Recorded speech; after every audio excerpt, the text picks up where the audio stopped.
Welcome back to the Sacred Art of Gaming. I am Sacred, where we like to play games, and today we are playing Dragonbane. We're continuing our solo play. I believe this would be episode number 6, and where we left off is that Frostbite has figured out that although harpies are not responsible for the attack as a whole, I was also wrong, and I'm the storyteller, so how can I really blame him? It ended up being a harpy that took his dice, though, probably because he blamed him. Sten did kind of bail him out. This character that's kind of got some skin in the game already, but he's got other issues. They did part ways afterwards, and Frostbite, he's got this harpy lined up and ready to shoot. Get his dice back. Let's roll the intro.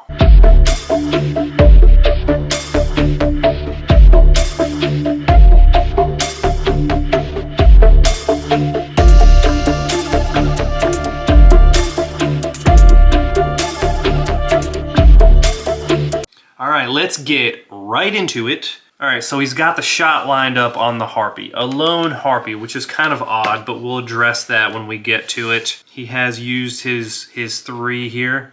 Frostbite, he can just hear, you can hear the harpy off in the distance, just kind of like, ha ha ha, and dice, dice, bone dice, almost sounding like friggin' the dude in Lord of the Rings, Gollum, but flying. That's terrifying. So yeah, he's got the shot lined up. I guess I can put out initiative. He's kind of letting his goat know to kind of hold back a little bit. I'll put the initiative out just to kind of see it, but I mean, I get to choose. So this is me, and then this is them. So yeah, I mean, I'll just swap this, so it's kind of a done deal. So Frostbite, this may be very quick, because Frostbite can do quite a bit of damage. He gets his longbow ready to go. He does have a boon on this. And yeah, he lines up the shot. He doesn't want to kill the harpy because he does want to attempt to get some more information from it. So yeah, shot is lined up. Boom. 2 and a 3. That's excellent. So yeah, he is about to do a ton of damage. Hopefully. A D12 and then a D4 for my bonus. D12, D4. They only have 12 HP, so it's possible he knocks this thing out in just one round. Wow, that was the most dramatic D12 I've ever seen in my life. So 15 damage, he just... and this isn't even a twin shot. Frostbite just lets it go. He's kind of like in the zone. He's in a state of flow now that he doesn't have the dice back yet, but he feels like it's right within his grasp, and he's right back to getting it back, which might lead him to think like, was it ever really the dice? Let's see. So, the harpy just and drops to the ground. My question is, do other harpies come because of that? Because this is typically like a group thing with harpies. D6 on the Oracle. Let's see. Do harpies come to investigate what just happened? 1. Extreme no. So yeah, this harpy might be on its own. 1 shot, 1 kill, and it just kind of poof, poof, poof. And Frostbite runs right over there. And then he's got his knife to the harpy's throat as it's just kind of like spitting up blood. He made sure that he hit it in an area that would definitely take it down, but not kill it. So he's got the knife up to the harpy's throat. The dice are probably still clutched in its little creepy little claws. And he's like, hand over the dice. And the harpy's like spitting up blood. And it's like, ah, these are my dice. He then takes the knife and holds it up to the harpy's wrist. And he kind of does like a wolf growl almost, like, ah, I won't ask you again.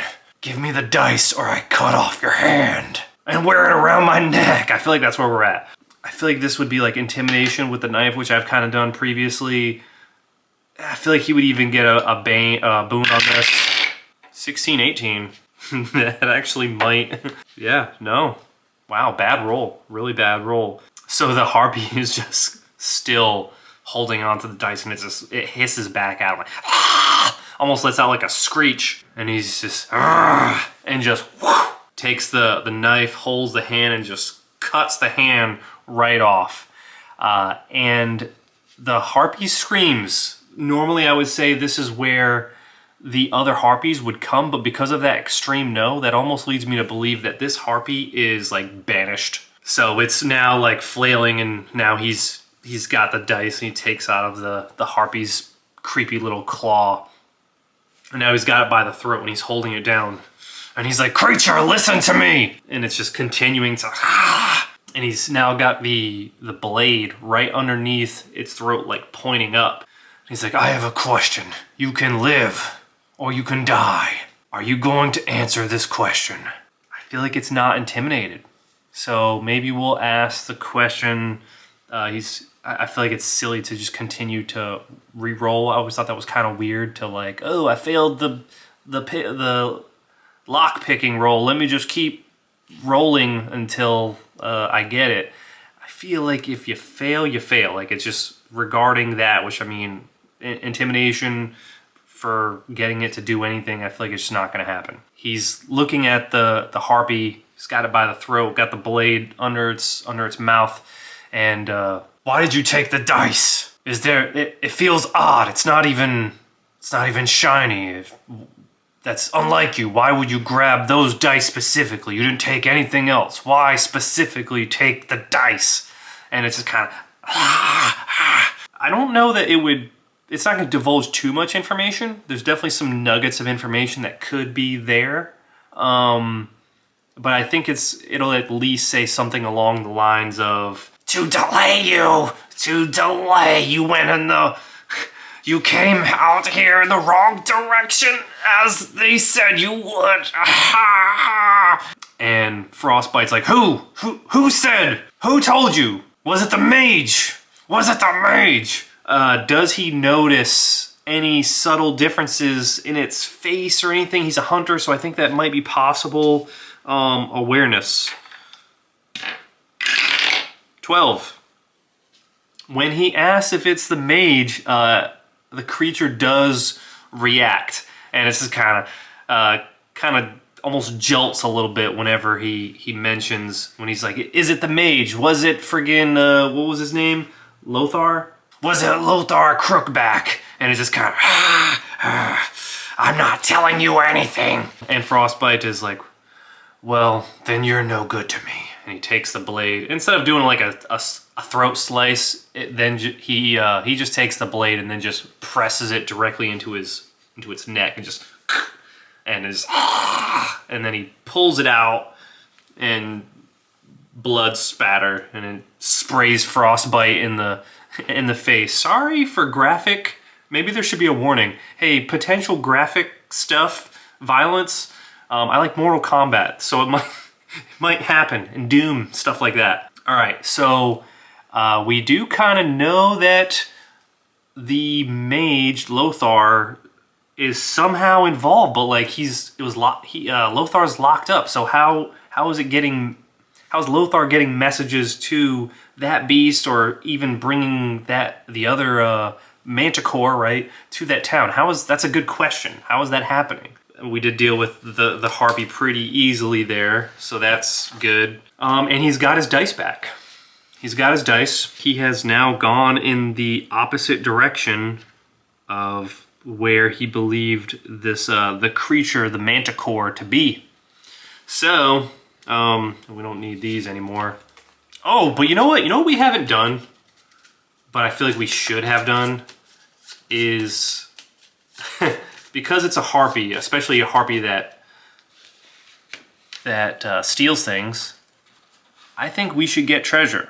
And honestly, probably should have gotten maybe some treasure whenever he was in town too, like with the mage, in the mage's area. So I think what we're gonna do, we're gonna reveal one. This is the treasure that he finds. So some silver coins, sweet. Do I reveal 2 because of that? Does he have a ton of treasure? Let's see. Another card? 4. I believe that's a yes. I don't know why I have to keep looking. Of course, it's the other side of... All right, so the other thing. Oh my goodness, a gemstone. All right, cool. Let's play with these things. So we have 3d6 times 10 for silver coins. Let's see what we got. 10, 14. So 14 addition. Oh, so 14 times 10, 140. So we have 146 silver. That's excellent. And then we have this gemstone. And then we can roll a d6 on that guy. It's a 1. It's glass. 1 glass gemstone. Great. I think I'm gonna put it here. Put it in my tiny items here. Glass gemstone. And it's worth 2 copper. We have our dice back. He knows that he needs to get back on the other side of... He needs to be back in this direction. He knows that he's been slowed down quite a bit. And I believe this is to make camp, was it bushcraft? Which, been doing a lot of bushcraft rolls. So he's going to go about as fast as he possibly can. Pretty much going right back to where we left him. And then make camp again, almost repeating his steps here. 4, that's a lot better. So he's gonna end up over here, make camp for the night, and I think that definitely has to, yeah. Gonna move that guy one more time. And as he makes camp for the night, he makes sure he holds on to that dice very tightly. And he thinks back to when he was but a wee pup. And he's by the fire, looking at the dice, kind of swirling them like this, but they're bone. They're made of manticore bone. Jesus, these are heavy dice. Swirling them like this. Sorry if that blew out your eardrums. He's looking back to his past where the manticore was terrorizing his clan, and just thinking back, just like fire, like a flashback of the manticore coming in and attacking them as they're like on a hunt, and then fire again. The manticore coming in and actually like attacking where they're like set up camp and stuff.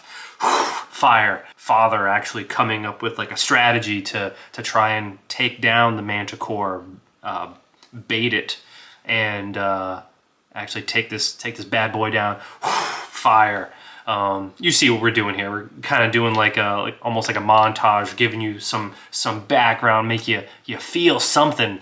As Frostbite feels like the information is there to take down this manticore, but this is gonna be no easy feat to take down this manticore. I believe it would have been easier if it was a griffin. Manticore 90. And I feel like because he's a hunter, a lot of the information that we have is information that he would also have. For our quote here, mages aren't the only ones who have use for dead manticores. Their tail spikes can be made into armor-piercing arrowheads, their claws into easily concealed daggers, their wings into light but durable armor. Noted. Insatiable hunger drives to kill and devour everything in sight. It will not be scared or lured away. Interesting. Okay. Yeah, so this doesn't really give me too much other than knowing that, like, alright, its tail, it's got those barbs, it friggin' flies and it charges and stuff. Not going to be easy. It's large, 2 ferocity, HP of 44, powerful wings basically allow it to move freely. So he's trying to think, because he was pretty young, so he's trying to think, like, you know, what was the plan that his dad had for the manticore? And he's really reaching down into the depths of his memory, and hopefully it kind of comes to him. He doesn't fully have it right now. That's something I'll probably like think on in between sessions. But yeah, it's definitely at the forefront of his mind and something that he's going to have to deal with very, very soon. From here, I would like to think, first, let's do, how do I want to do this? Probably awareness, right? Just to see if anything messes with him in the night. 17. That is unlikely to be good. So if something is going to mess with him, he is not going to know about it. Is there an encounter that night? 6. That sounds a lot like an absolute yes. Extreme yes. So something attacks him that night. I feel like it makes sense, with it being an extreme yes, that the people that were tracking him, they now have had enough time to catch up with him. And he is unawares of this. Is this something that he would be prepared? I mean, he only has the one snare, because this is kind of a tough spot to be in. He does have the goat though, so that was 17. Does a goat have awareness? I think it does. Skill level 10, so we'll go off of that. Does the goat notice? The goat does notice! Goat to the rescue! This goat is a damn hero. Frostbite. Perfectly asleep. Very happy to have gotten his dice back as he's having dreams of trying to remember like how his dad was able to take on this manticore and what resources it took, the preparations that it took, when Goat is kind of nudging Frostbite, and he's just not, it's just not happening. And then finally Goat just straight up gets on top of him and just goes, bah! And Frostbite's eyes open, and that's whenever he hears men. And I guess, you know, women too. But he hears people. He hears people off in the distance closing in quickly. And how many? How many? That's what I want to know. Yeah, let's see. 5. That is not good. Several. So we've got one, few, several, numerous. Dare I roll the D4? No, that's not gonna. We just have to decide. One, we'll say like 1, 3, 4. Yeah, so, because it doesn't say couple. I argue about this all the time. A couple is 2. So several I feel like has to be 4. Has to be 4 minimum. So there are 4 people closing in on them very quickly. And I think at this point, we gotta remember, we're playing solo, we gotta be smart. So the first thing we need to do is, can we kind of stealth away? It is dark. Goat did just make the noise. I would give myself a boon, but because of Goat, what it took for him to actually like, get me up, that's gonna cancel out. So we're just gonna do a straight up stealth. 7. He sneaks well. He sneaks well whenever he's trying to get away from these people in particular. So he's able to pack up his stuff very quickly and remove himself from the camp area. And something I'm curious about is the dwarf. Is the dwarf present? Is it likely? I don't know. We'll say 50-50. 2, that's a no. The dwarf is not present. So we've got 4 people closing in. The dwarf is not present. Frostbite is trying to very carefully put some distance between himself and them.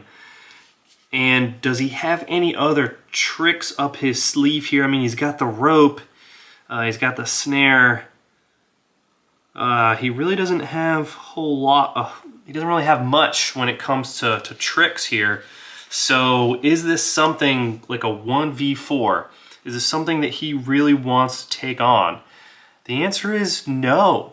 No, he really doesn't. So yeah, he's gonna sneak out of there, and he's gonna live to fight another day. We'll say as like a punishment, he wasn't able to replenish that 3 willpower points there because he didn't get to sleep through the night. But he is moving. He is moving throughout the night, and he's going to head east in the direction that he needs to get to. And he can hear the people. They're just kind of like, he was just here. The fire was hot not that long ago. Track him. And Frostbite is moving under the cover of darkness to the east. Does he have... Ooh, interesting thought. Is it possible for Frostbite to track the Manticore off of the dice? Not the same Manticore, but I mean, potentially a child is what we're thinking here. So let's think. 2, no. Nope, which I mean, is fair. That's definitely fair. So yeah, Frostbite is taking this time to move east. And does he... I feel like there should be some type of encampment. Does he find any type of encampment around here in this area? I feel like the chances of that are kind of high. Doesn't have to be anything crazy, just something small. 4 and 5, yes. All right, so he does find an encampment, and he approaches this encampment, hoping to trade some goods and maybe find some temporary sanctuary. And I think that's a good spot to end the session for now. We did crush a harpy real quick. It's a very deadly game on both ends. So if you've enjoyed this video, don't forget to like. If you want to see future content, don't forget to subscribe. Don't forget, story first, play always. I'm Sacred. This is Sacred Art of Gaming. Until next time, Sacred out.